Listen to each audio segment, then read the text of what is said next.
I'm Nandita Narla. I'm the head of technical privacy and governance at DoorDash, and my co-presenter is Katharina Koerner. She's a senior principal consultant for AI governance at Trace3. In this talk, we'll aim to offer helpful guidance of how privacy teams can kickstart their AI governance program using the NIST AI risk management framework. For those who may be unfamiliar, I'll start with a quick overview of what is the NIST AI risk management framework. The framework itself is a resource for managing risks across the AI lifecycle and building trustworthy AI. What is trustworthy AI? NIST describes trustworthy AI as these 7 characteristics that you see. 3 of them are highlighted in a different color. They should be very familiar for every privacy team member here. Hint, hint, they are from FIPS. And something to note here is that addressing these 7 characteristics individually will not ensure that the AI is trustworthy. Usually, trade-offs are involved. Some will be more important than the other, depending on the situation. In practice, you will often see that you will end up balancing these characteristics for developing trustworthy AI. For example, under the conditions of data sparsity, when you're using privacy-enhancing techniques, you may end up reducing accuracy that may impact fairness and how fairness is evaluated and decisions are made. It's important to note that this framework is voluntary. It is not sector-specific. It is not use-case specific. Any organizations of any size can implement this framework. It is very outcome-focused, so it will tell you what to do, but it won't tell you how to do it. It's important that the framework is not treated like a conformance standard. So there is no way to get certified against this NIST AI risk management framework. If there are products or firms aiming to get you certified, please stay away from those. That is not possible. There are 2 things that I found most interesting about this framework that I wanted to call out. One is that it takes a socio-technical view of risk, which is different from previous frameworks that NIST has produced. If you look at this AI lifecycle diagram, the center of it is people and planet. This represents human rights and the broader well-being of society and the planet. This is the group that's impacted by AI. The second focus area is there's a heavy emphasis on multi-stakeholder participation in the risk assessment process. Different types of expertise are needed to evaluate AI risk in different stages of the life cycle. You also need different stakeholders because everyone has a different perspective and a different view of risk. Ideally, risk assessment teams will be multidisciplinary and represent demographic diversity as well as diversity of experience, expertise, and backgrounds. In this diagram, I've represented different AI actors or stakeholders that can be involved in the AI risk management process. A lot of them are internal to the organization, like product managers, data scientists, developers, privacy engineers, security engineers. But there's also a component which is external to an organization. So that's the people and planet part. This is the advocacy groups, the standards body, the policy makers, end users like everyone in this room. Okay. The next topic for the NIST AI risk management framework is the core. The core essentially consists of 4 functions. Govern, which helps you set the culture of risk in an organization. Map, which focuses on establishing what is the context of risk. Measure is identifying and assessing risk. And finally, manage, which is taking action on the risk that has been discovered and evaluated. Governance is at the center, designed to be a cross-cutting function across all the other areas.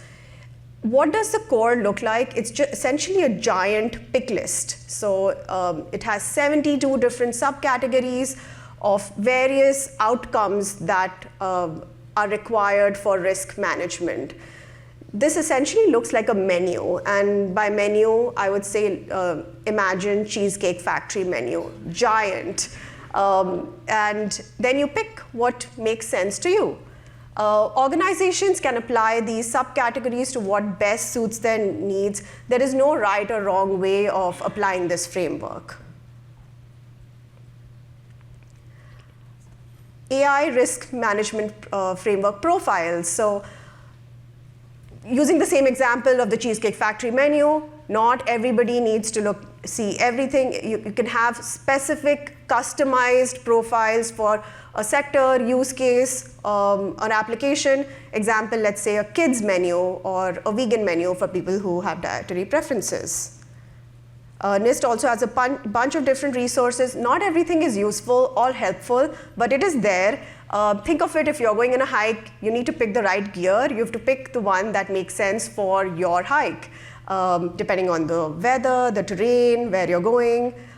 I'll pick one example of how data governance can be used for AI risk management using this framework. Let's take an example of a startup that wanted to kickstart their AI governance program, didn't have a staffed AI team. AI governance team had ML engineers basically doing their own thing, and there were hundreds of models to be assessed, so there was a huge tech debt to be addressed.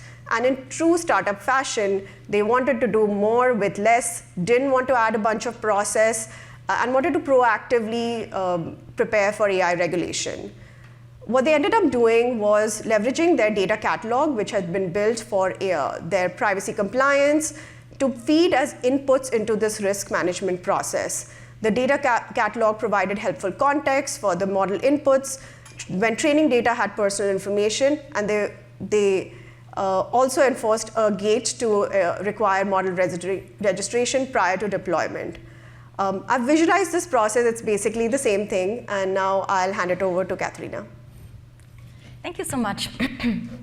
Thank you. In my role as a consultant on AI governance with roots in privacy, I've had the opportunity to advise a wide range of companies. And we see here our second use case after Nandita already showed how the technical infrastructure can be leveraged, your data governance infrastructure for AI governance. And in fact, what we see here is that other traditional privacy processes, especially like PIA, the Privacy Impact Assessment, can be leveraged for AI governance as well. So the IPP in its 2025 AI Governance Profession Report also confirms this, that privacy is really the most frequently tasked team with AI governance efforts. So a typical scenario that we see is an organization that doesn't want to roll out an entire AI governance program, and they really don't have or want to invest the resources for this, and rather than starting anything from scratch, those companies extend their existing PIA processes to cover AI-specific risks. That could be just adding a couple of questions for AI risk, or that the PIA triggers specific in-depth AI risk assessments. Let's pivot to 3 pitfalls. I know I have to speak pretty fast, so please bear with me. One of the most common missteps in AI governance that we see is really treating the NIST AI risk management framework as a static compliance checklist. Like Nandita said, this is not what the AI risk management framework was meant to do or be used. But it's meant to be used like context-specific and build your own profile. But because this is so cumbersome and so kind of overwhelming, because the framework is so rich, what we recommend very often is really focus on govern, so the very core function, govern and go through all the subcategories and categories of that function, because actually not anything can be really missed from that core function, and treat it as a minimal viable product. Maybe just say, okay, I'm gonna operationalize this core function.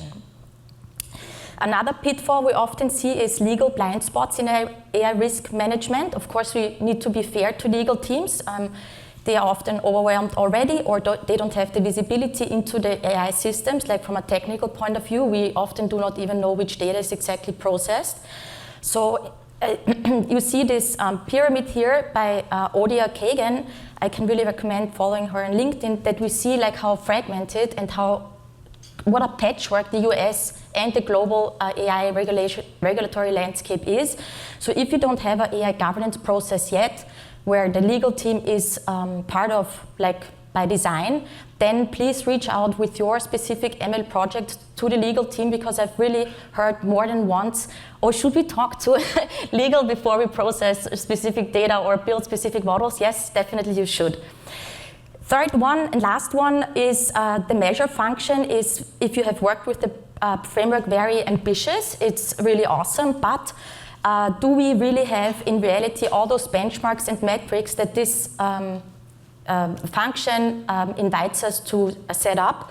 Because different teams have different benchmarks, different metrics, business, machine learning, and then in the LM universe or realm, of course, we have so many various benchmarks and no standard approach. So this is actually something that is really difficult. So here the lesson learned would be, start with what you have, document what you have, just be intentional, and don't aim for too much.